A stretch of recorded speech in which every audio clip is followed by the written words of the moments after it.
ఇలాంటి వ్యవస్థ ఎక్కలేదు దేశంలో.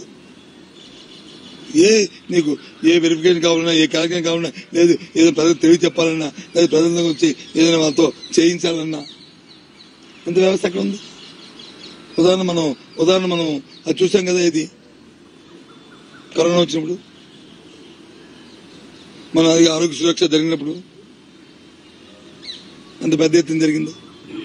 ఏ రకంగా ఇప్పుడు మన దగ్గర మొత్తం గ్రామాల్లో అందరి తాలూకా ప్రొఫైల్, మెడికల్ ప్రొఫైల్ మన దగ్గర ఉంది.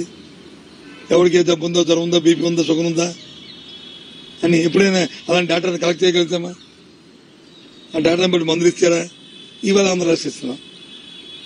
ఇది యూనిక్, ఇది కొత్త సిస్టమ్, కొత్తదనం. ఇది ప్రజలు కోరుకుంటారు. ప్రజలకు ఏం కావాలి? ప్రజలు ఎప్పుడు ఏం కోరుకుంటారంటే, నాకు అదే నా పరిస్థితులు బాగలేవు, నాకు ప్రభుత్వం నాకు తోడ్పాటు ఉండాలా అని కోరుకున్నప్పుడు ప్రభుత్వం వచ్చి అడిగే చూడాలి.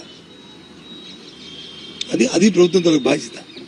సమాజంలో ఎవరైతే అట్టడుగు వర్గాలు ఉన్నాయో, ఎవరైతే ప్రభుత్వం ఆధారపడి బతుకుతున్న వారు ఎవరైతే ఉన్నారో వాళ్ళ కోసం ప్రభుత్వాలు ఆలోచన చేయాలి. అది వాళ్ళు జగన్మోహన్ రెడ్డి గారు ఈ 5 సంవత్సరాలు చేసింది. అందుకు జగన్మోహన్ రెడ్డి ఎవరు అలాంటప్పుడు ఎందుకు అతను చదువుకుంటారు చెప్పండి? అది మా తాలూకా కాన్ఫిడెన్స్. అందుకు 175 చెప్పిన కారణాలు ఇవి. తెలుగుదేశం పార్టీ చెప్పాలండి ఏదైనా వాళ్ళ కాన్ఫిడెన్స్ కారణాలు.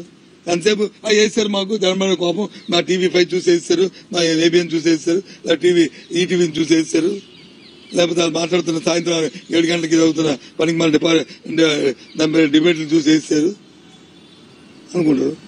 సరే భ్రమ, సరే పోనీయండి అనుకునేయండి.